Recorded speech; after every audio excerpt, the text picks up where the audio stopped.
All right. We have now on the stage Maxim Pochobut, Sasha Gavriluk, Yevhen Prochuk, who is me, and Anastasia Petrova is going to be joining us online. And the topic today is going to be IT education. If we could take the angle of what happened before, how was the state before the war, what changed with the war, and what is the outlook. And we're going to start as usually today with a round of presentation, and the ones who had slides can present their slides as well. No, I don't. Yeah, I think only we don't have the slides. No, we don't have the slides, and Anastasia, no slides. Okay, so it's going to be let's do the presentations like this. All right. Anyone wants to start? Maybe Sasha? Yeah. Happy to. My name is Sasha, and I work in tech service companies. I worked with 200 CEOs, so I do education projects mostly for the entrepreneurs, not for software developers, even though in 2010 I started one of the biggest IT academies in Ukraine. It attracts about 3,000 people every year, and it's free of charge, so I have the background in that. And my message today is pretty straightforward, is Ukrainian IT entrepreneurs know how to raise junior developers. What they need right now is they need contracts and trust from the foreign partners. So as soon as we enable entrepreneurs and Ukrainian service business, then the junior education will follow. Great. Yeah, go ahead. Okay, we can continue. Thank you so much for inviting. My name is Max Pochobut. I'm Chief Learning Officer at Sigma Software, also Head of Academic Board at SET University. It's a new university in Ukraine. And it's a pity that we have empty hall at the end of the conference today. But I want to highlight that during all of the conference today, because I was absent yesterday, we had a lot of messages regarding education in any kind of it. So it means that education is one of the pillars for rebuilding and for new development for Ukrainian economy. I represent the IT service company, which already mentioned, because we did a lot for Ukrainian economy, so we know how to educate IT juniors, how to prepare workforce for our previous economy, I mean. And now I think we should focus, not maybe I think, I'm sure that we should focus our efforts for creating an environment and ecosystem for developing new mindset of our engineers, first of all, because we have a lot of disruptors, we have a lot of challenges. We discussed a lot today about AI, and it's also one of the challenges for us. We have a lot of workforce now in Ukraine with trainees and junior skills. And we should understand that our middle and senior staff and maybe manager staff also should be prepared for new economy after the war, after our victory. So, and all of us as educators and our community should be focused on do the things together for doing the right thing. So change in mindset, change in the leadership style, and maybe changing the technical skills and portrait of our candidates in the future.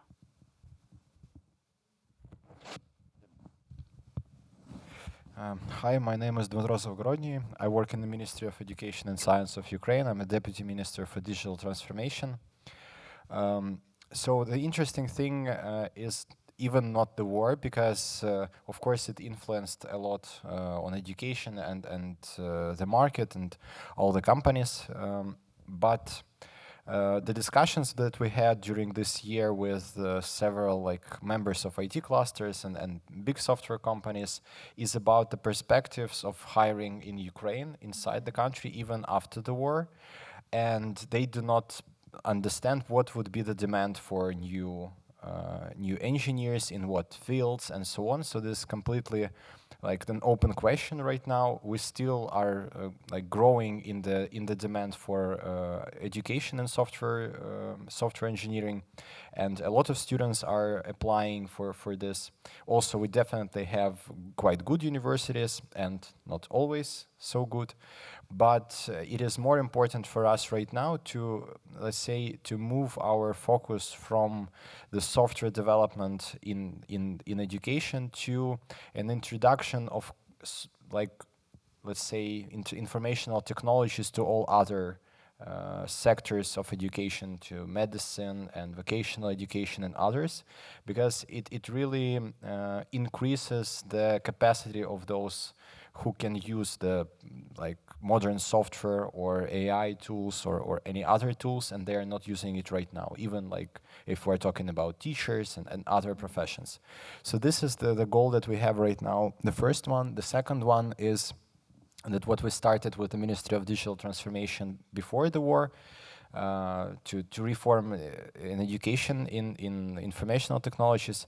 So we came after the research and all the surveys, we came to the idea that all the ideas that we have how to reform informational technologies education is applicable to all higher education. So this is the like more or less simple things that we are trying to start doing during the war right now. Hopefully we will have an additional like presentation about all our strategy, how to make it like more autonomous in any way, in financial way for universities, but also in academic way and so on, for the bachelor's degree to become much more flexible, much more like broader, and eventually to become better. Yeah, we are waiting for the results of the strategy. Is it being developed, the strategy of this change? Yeah, we are having discussions right now, internal discussions with all the stakeholders in the cabinet of the ministries. So hopefully during summer we will have some kind of a sectoral presentations, because for a month already we have a new Minister of Education and Science. So now we are having this kind of consultations and discussions to set up the sectoral strategies and then to have these presentations. It's a really cool topic to discuss, actually, because it was always a problem, the higher education, the amount of institutions and so on. But in the meantime, I would like to give a word to Anastasia. Can you hear us? Yes. Please go ahead with the introduction. Yeah.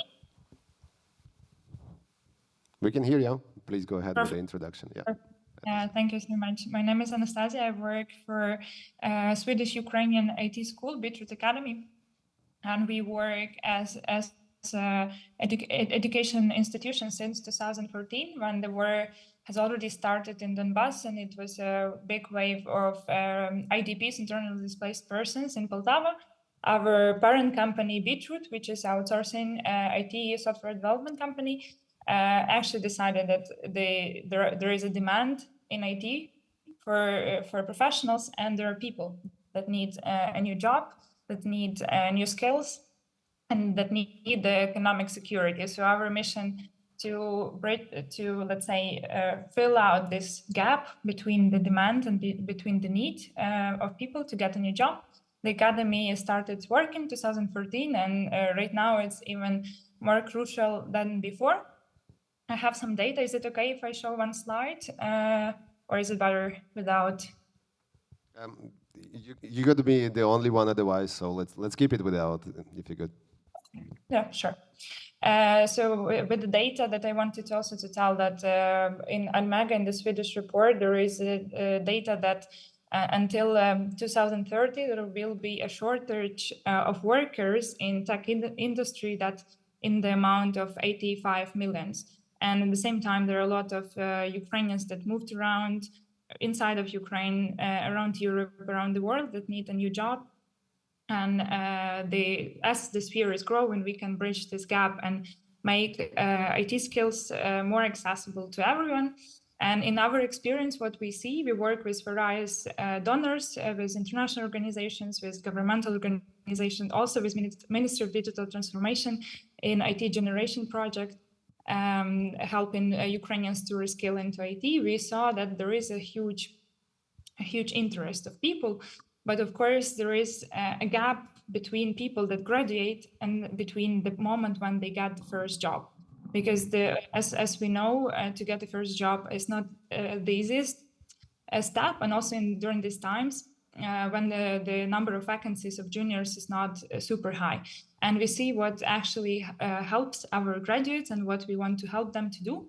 Firstly, it's mentorship. It's important for industry experts to show and help how to get into the sphere, what skills are crucial, what practical experience is crucial. And after mentorship, it's of course also some new skills that are appearing in the market. That's why we try to review all the trends, every program. I saw there was a panel discussion about AI. We just also discussed within the team that we already need to add AI models in our courses for each profession. Because it could be some coding instruments for programming, but also for design, generative AI for design, for marketers, for managers. And it's super important for us to follow the trends, and this way we will increase employability of people. And of course, it's important for companies to provide such a space for juniors, and for companies, for governments to understand that to help rebuild Ukraine, to help develop new products, new infrastructure. It could be anything like ad tech, fintech, green tech, any sphere.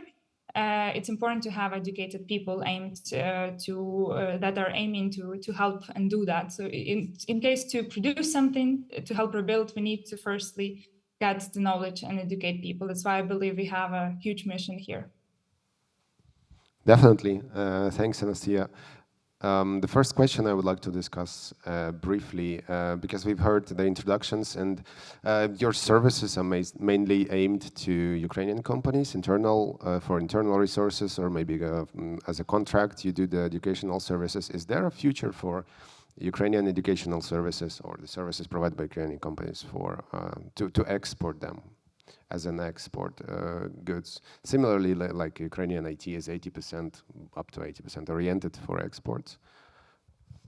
Is that a question? Yeah, can we export educate the education? people abroad, yes, from Ukraine? I think for my business is a question of the next 6 months. So if you come back and ask me later on, I will be able to tell you about that.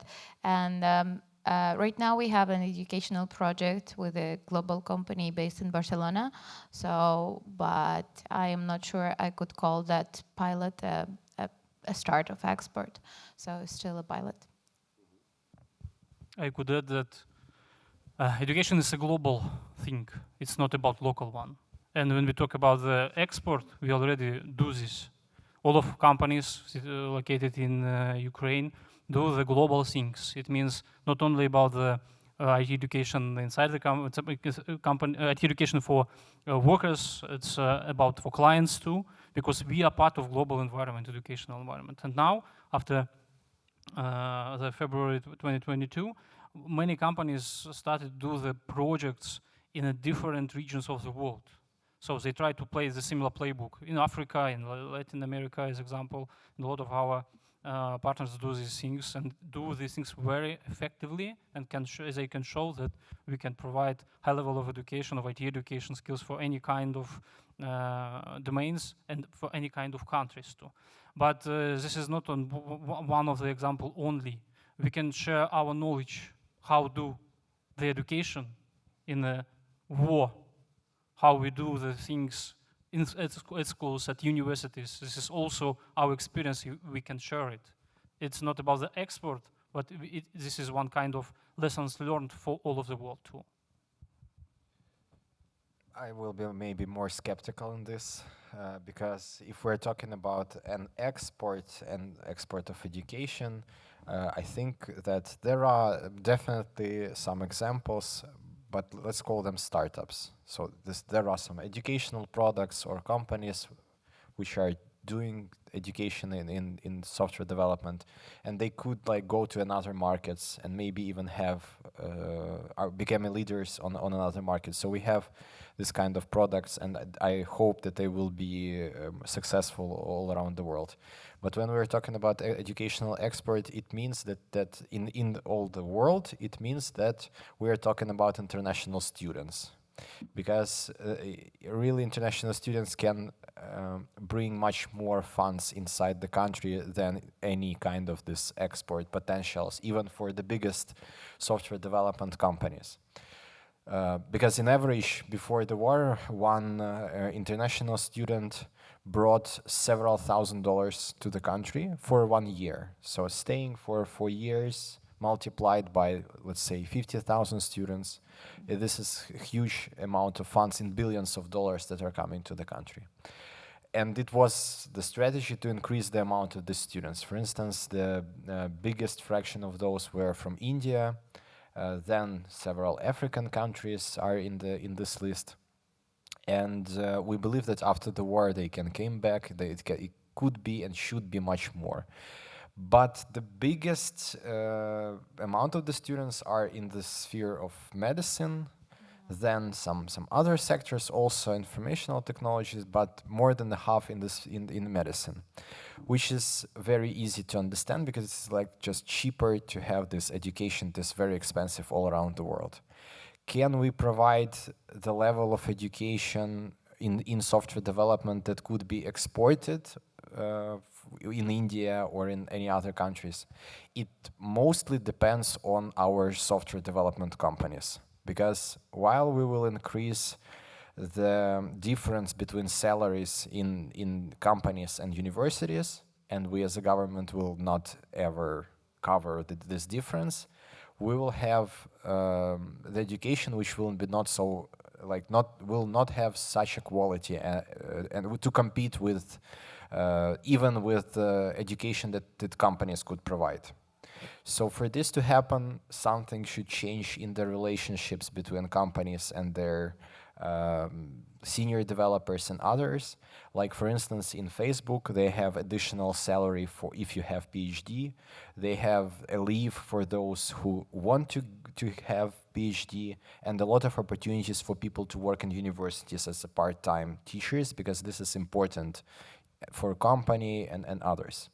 So I think that if this is something that could happen, then we can definitely export also software education. Well, I will have argument against that. Well, the pay gap between public sector, which is university mostly, belong to in Ukraine, is actually a factor of lower cost of education. Doesn't it make the education in Ukraine, being a student in Ukraine, cheaper? So people should be theoretically attracted to that. It makes this education much cheaper. Like we have the cheapest medical education in Europe, like 3 times cheaper than the next one. So yeah, it works exactly like that. Due to the lower cost, we have cheaper education that attracts students. Yeah, okay, so the pay gap is actually a positive factor between the industry and the public sector. But in medicine we do not have this gap. We this is not so huge as in this area. That's why we have like quite good education in medicine.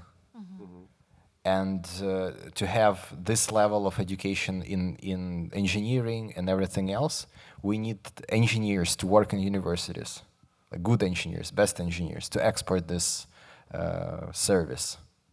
Makes sense. Makes sense, definitely. And what I was thinking about preparing for this panel is that there could be done a lot of initiatives. And for me, in 2010, in Donetsk, to start an academy with 3 faculty deans saying yes to me was a very complicated thing. They were very reluctant, but thanks God, I'm very determined. So I knocked on all the doors possible and not to make it happen.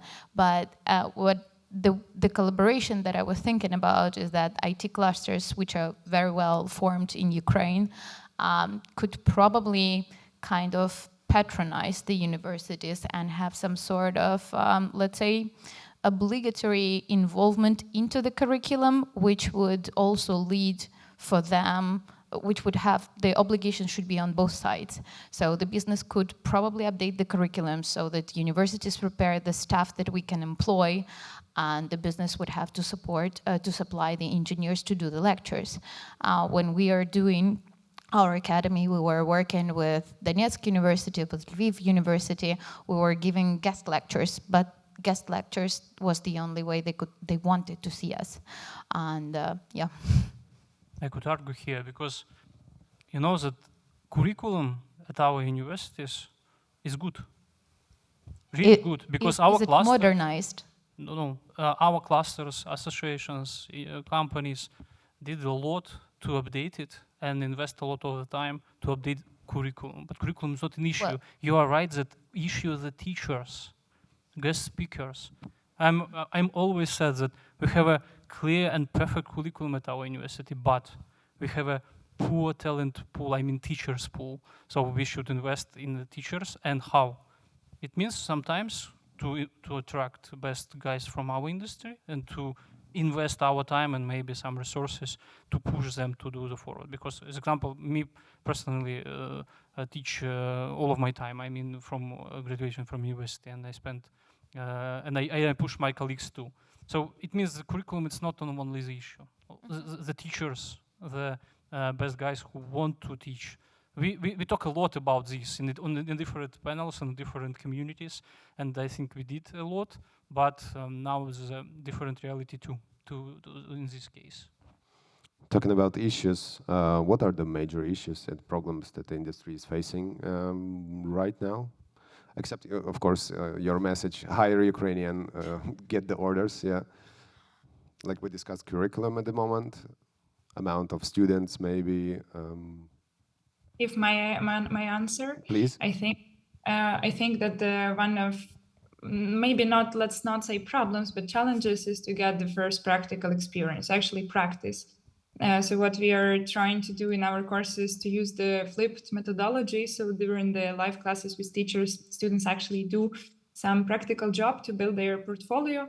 But also it's not enough. So after the course, they also do like some practical cases. And I think there is a big need from companies, from experts to give those cases, and also to mentor, to guide people so they have the practical experience to start the job. I think that's how we can close this gap before employment. I think the second issue is school graduates. We have a lot of pupils now in Europe. We had today on one of the panels that in Poland, in Warsaw, only 60,000 of Ukrainian pupils now. It means that maybe, I don't know the percentage, how many of them could return to the Ukrainian ecosystem, not only educational, but business ecosystem. It means that Polish companies and European companies would hire them, not our. This is a lost. One of the main lost. We could create ecosystem, we could create curriculum, we could send our guys, but if there is no people inside the room or virtual room, this is the issue. One of the main. So we should attract people back home. I mean, who graduate the European schools now. Definitely. Yeah, I agree with that. But when we talk people that stay in Ukraine, that are already there, the potential students, do we need to do any effort to get them into IT industry, or there is enough influx of people? Is it popular enough? I could tell a story. It's actually a story of one of my family members. And he was in occupation for 40 days. And in that time, he was texting with the IT company who was waiting for him to join the mentorship program. And once he got out, they sent him a laptop, and he's now working. He's employed Salesforce engineer. And I mean, they do want to make money in dollars. They want to get a stable job. They want to work in IT. A lot of people who understand that working remotely and working in tech is where the future is. I think we are advertised well enough. They have friends who have good salaries, and that's the best as it could get. And these stories are all over, and it keeps the companies keep hiring juniors, even some of them have to sit on the bench. It's not so big. The demand is not so big as it used to be 2 years ago, of course, but they're still trying. I want to add that we should talk not only about IT. We should talk about tech. Maybe it's better. We talk today a lot about the military, about engineering, about AI. So many of our school graduates think that IT is about coding only. But there are a lot of roles in IT, all of us know this, and we talk about new level of engineering. Military gives us also the opportunity to do the new engineering, new level of engineering. So it means that we will need a new workforce for this. And maybe military is one of the domain where we will be successful after the victory, and there will be a lot of startups. We need a business here, and we need the workers. But so we should keep our engineering schools. We have it, and we should keep and we should invest. And IT is not only about the coding, and now our company, I think, should also rebuild their focus to combine coding, engineering, right solutions, entrepreneurship skills, sorry. And so this is a lot of things. And when you asked about, do we need to invest to IT education and attract people to it? Yes, but let's think not only about IT, let's think on different domains. IT, this is a necessary digital skills maybe in future, maybe in 2 years, all of us need to know how to code and to use ChatGPT, or maybe to replace some skills which we already have in the university. So let's think about engineering in this case. I strongly agree. Go ahead, Anastasia. Yeah, thank you. I strongly agree. It's about really like tech skills, also soft skills, and also what I heard very important is entrepreneurship skills. Because if there is a shortage of workplaces, we can create one. We can teach people how to create startups, how to actually raise funds from international donors and organizations that will be now more and more investing into Ukrainian economy. That will be a chance actually for more people to start their own companies and actually provide new workspaces. So entrepreneurship skills are for sure very crucial for tech. There's a question from the audience. Yeah, this works. Thank you. With your permission, Evgeny, I may ask you the question for our dear speakers. My son, he's 13 years old, and he's smart enough to use in a GPT chat for his school stuff. And yes, and he became like a best student in his class. And I am, as a responsible father, understand that what we're dealing with is a total lack of respect for the education, in my understanding. And the question is what I have to do in this situation as a responsible father. Because from one side, this is unrespect to the education, but from the other side, this is GPT chat, and this is the future, this is AI. Thank you. Maybe let's put it more general. What's the influence of the new technology on the IT education from both sides, the student and the teacher, or AI in particular? I think a lot of hype here, I mean, regarding the ChatGPT and education. I agree with the topic that we should integrate ChatGPT to our educational environment and tools. So I spend a lot of time of creation new cases to understand better practical things using ChatGPT, not replacing some. I'm also a father responsible. I have a daughter, 12 years old, and she also tries to use ChatGPT. The second daughter, she's a student of the first year at Shevchenko University. She also tries, and she is a philologist. It's a simple way to use ChatGPT for philologists, but not. So they try, and their teachers also try to explain them how to use this better for your future work. And means, so we should develop the thinking first of all, and this is only the tool. And we will use it, we should use it, and the teachers, universities, and ecosystem will be successful if we will effectively adapt these tools.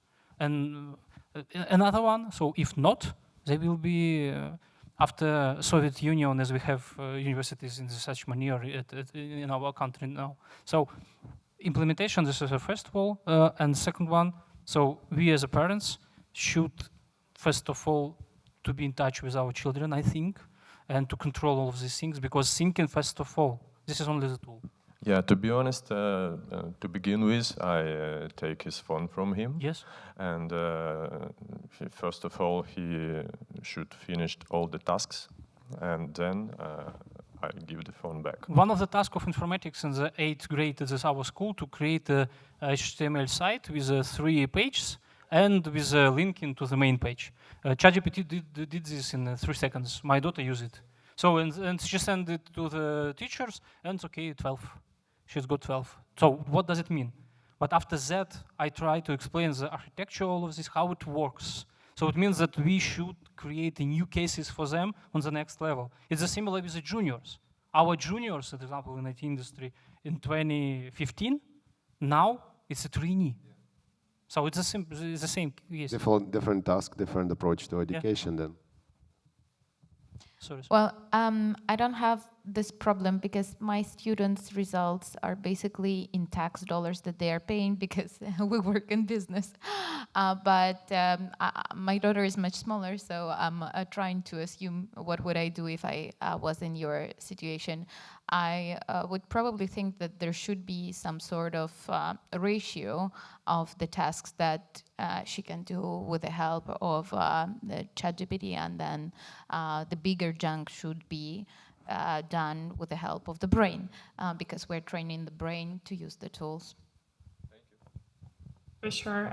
Also, if I may add that we position, for example, we plan to position in our courses such tools as helpers. It's actually like something that is additional skill, like a prompt engineering, but it's not the main skill that you need to get the profession. It's the advanced helper that can help you do some minor tasks, that can help you do even bigger tasks, but you still need to review, learn, think a lot, and that will not replace for sure. As we had discussions in the team as well, and we'll position for people it's like as assistants. Maybe also could be for your son. Thank you. Thanks, good ideas. Yeah, Yep, just go ahead. want to add that I think that so here in Switzerland, for instance, we were in teachers' university and talked to teachers and went to schools and so on. And most of them are talking about like the practical education and where children are learning by themselves, and teacher is kind of a guide who is like teaching for 20% of the time, and 80% of the time he's looking and they're studying somehow by themselves. So in this case, it seems that we are moving forward and forward into trying to develop new tasks for children.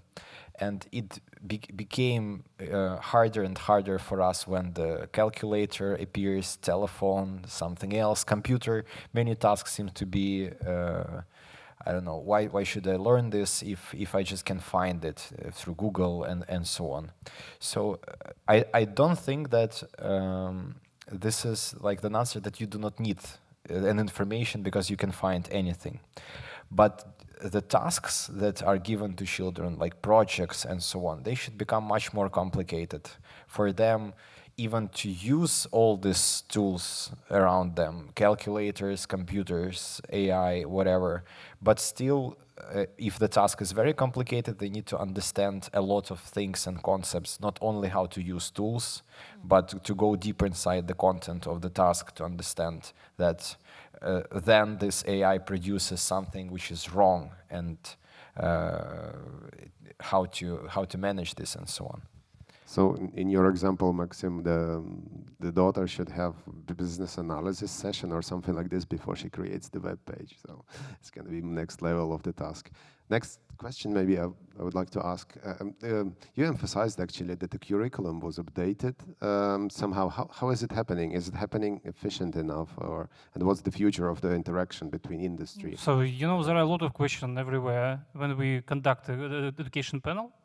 How to establish right relationships between universities and industry. Yeah?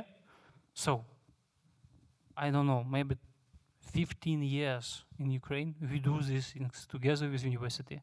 And all of these things maybe on a not strategical level, but every company try to establish direct relationship with the departments and faculties in the main universities where we have IT students. So first of all, this is a trust between them. And we have a lot of examples of it. The second step, this is the updating of curriculum. And creating a new formulation, maybe creating a new subject in curriculum, adding new skills, adding new technologies, it's good, but not enough. And we really, during the last 5 days, or 5 years, sorry, spent a lot of time together with community, in IT clusters, in associations, for updating these things. And our university has much more preferable curriculum now. But my issue when I raised everywhere, this is the teaching staff. So it means it will be a very attractive name of the subject, very. IE for big data, okay, but if I took and see on the, as example, profile of the teacher, sorry, sometimes it's a pity case. Good. Yeah. Is Yes, there? just sorry that because I need to go already to leave. Yeah. Sure. Then let's finish. Maybe I'm really apologize again for this delay. Greatly appreciate your comment, your opinions, and thanks for that, Anastasia. Thank you for your online presence Thank you and too. opinions. Yeah, and hi from Kyiv. Keep Hello. safe. Keep safe. Yeah.